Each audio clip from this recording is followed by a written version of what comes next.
Bonjour et bienvenue dans ce dernier épisode de Panda Who dédié à l'épisode The Doctor Falls, qui conclut la saison de la série Doctor Who. Très peu de montage pour ma part sur cet épisode final, j'ai préféré me pencher sur le contenu plus que sur la présentation. J'ai énormément de choses à dire, j'espère que vous ne m'en voudrez pas.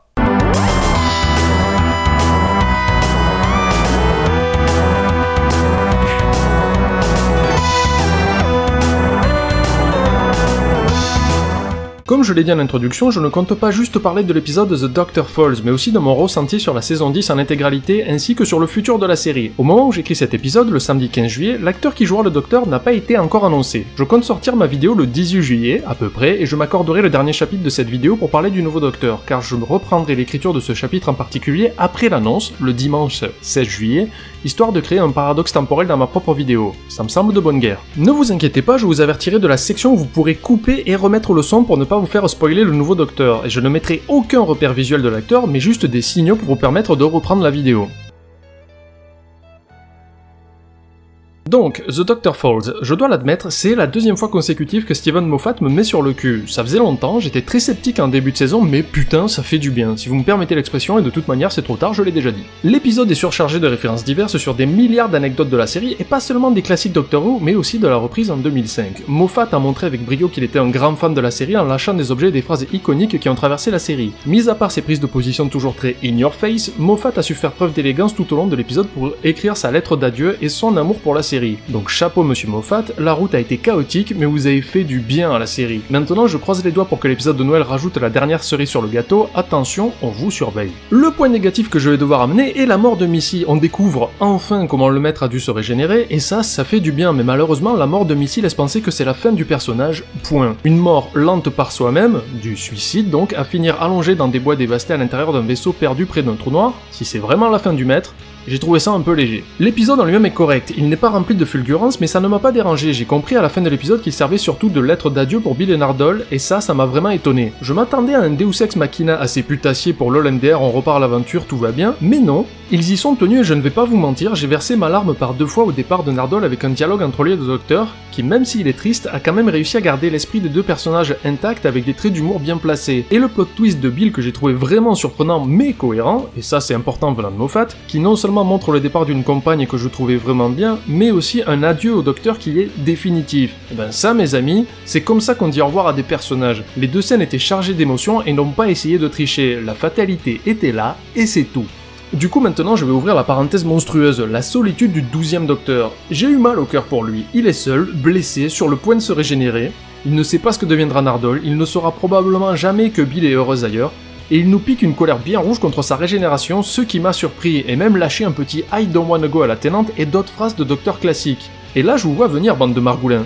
Mais Panda, le 12e Docteur refuse clairement de se régénérer et tu trouves ça cool, mais quand Tennant ne voulait pas, tu trouvais ça nul. Et là, je vous arrête, la mort du 10e Docteur était magnifique, la mise en scène et les adieux, la musique charismatique, c'était génial. Le « je ne veux pas partir en pleurant » beaucoup moins. Et pas vis-à-vis du Docteur, le personnage, mais plutôt de Russell T Davies qui voulait faire passer le message « je ne veux pas partir, c'est contre mon gré, vous n'allez pas aimer le nouveau Docteur ». Et de plus, ce n'est pas le dernier épisode de Capaldi, il reste encore un épisode où le Docteur va sûrement changer de discours et accepter son sort, j'imagine. Je vois mal Steven Moffat faire subir au futur showrunner le même sort qu'il a dû subir pendant une saison. Donc j'attends de juger son départ quand il le fera vraiment. Mais je dois avouer que ce Docteur en colère contre sa régénération et qui donne vraiment l'image de lutter de haine contre lui-même m'a vraiment plu. Là où je tique c'est son discours « I don't wanna change ever ». Ne jamais changer m'a fait penser que éventuellement les rumeurs comme quoi Matt Smith serait à nouveau le Docteur pourraient être vraies, et si le Docteur refoulait et haïssait le changement si fort qu'il retrouvait un des visages qu'il aimait, Mystère et Boule de The Flesh. Dernier point néga positif, voir David Braldin en premier Docteur à nouveau était vraiment cool, mais je le trouve beaucoup trop souriant. Comment parler brièvement de la saison 10 ? Eh bien en considérant que ce n'était pas vraiment une saison mais plutôt 3 épisodes spéciaux par Moffat, The Pilot, World in of End Times et The Doctor Falls, et les autres épisodes qui étaient des aventures déconnectées où Moffat a oublié de se présenter pendant les meetings pour expliquer ce qu'il voulait mettre en place sur la saison. J'en ai déjà parlé sur les autres épisodes de Pandao, mais c'est toujours mon ressenti. La saison est loin d'être mauvaise, et je trouve que chaque scénariste a surtout apporté sa pierre à l'édifice pour rendre Nardole et Bill attachants et complets. Mais en revanche, quand les épisodes n'étaient pas de Moffat, j'ai eu l'impression que le Docteur était presque un second rôle, sauf pour les 2 derniers épisodes, où on ressentait tout l'enjeu du Docteur à lutter contre sa régénération. Comme je l'ai déjà dit, cette saison donnait plutôt l'impression d'être un mini-reboot pour appâter de nouveaux fans et immédiatement présenter le nouvel acteur qui endossera le rôle du Docteur. Peut-être quelqu'un de plus jeune pour rajeunir le public visé, nous le verrons bien. De manière générale, je trouve que la saison 10 est peut-être même la meilleure pour présenter la série à quelqu'un beaucoup plus décomplexé et légère, elle peut servir de départ. La saison 9 était beaucoup plus riche en écriture, mais assez indigeste et trop sombre pour de nouveaux venus, et la saison 8, c'était un sacré foutoir. Donc la saison 10, je dis oui.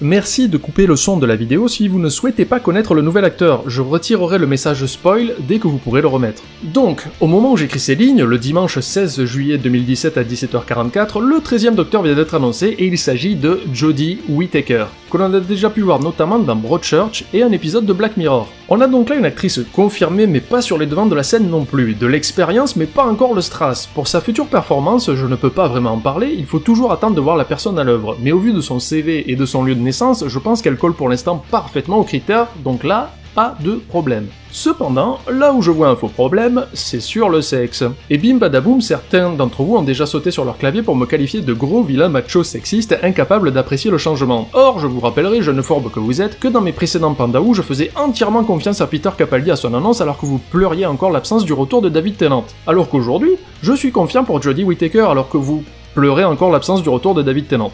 On le connaît, le cycle de la régénération chez les Whovian, on adore le Docteur actuel et le nouveau va être nul, puis le nouveau devenu l'actuel ça va et tout le monde l'aime, mais le nouveau qui va arriver va être nul, etc., etc., le cercle de la vie, le Roi Lion n'a rien inventé. Non, je vous arrête de suite, je ne suis pas sexiste, je me fous éperdument du sexe du Docteur. Ça a été avéré plein de fois que les Seigneurs du Temps n'ont pas de restrictions sur leur sexe au niveau de la régénération, ça aurait pu arriver bien plus tôt et ça ne m'aurait pas dérangé. Par contre, c'était l'épée de Damoclès qui pendait sur la BBC et le futur showrunner. Prendre le risque de caster une femme pour renouveler l'intérêt de la série et faire le buzz, mais se mettre à dos une partie du public légèrement coincé du bulbe, ou prendre un jeune acteur qui au contraire resterait sur des valeurs, avec de gros guillemets, mais aussi enterrerait la série sur des rails poussiéreux et fatigués.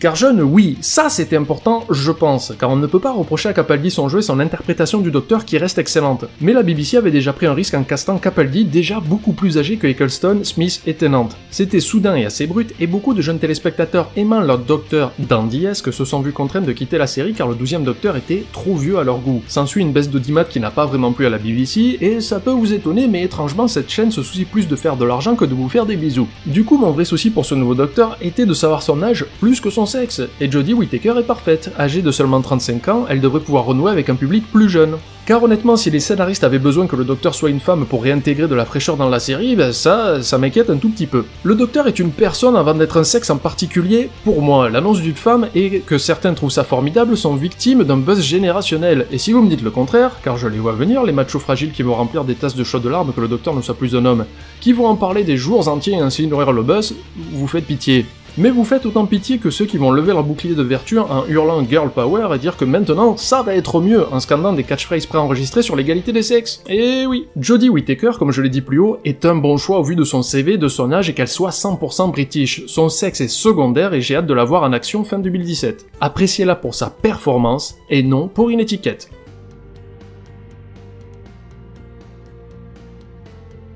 Et c'était donc le dernier épisode de Pandao, malgré un planning de sortie assez chaotique et des erreurs sur ces 4 dernières années, ce fut un plaisir de partager une de mes passions avec vous. J'ai envie de vous dire I don't wanna go, mais je crois qu'il est l'heure pour moi de ranger le Docteur. Vous étiez absolument fantastique, mais vous savez quoi ?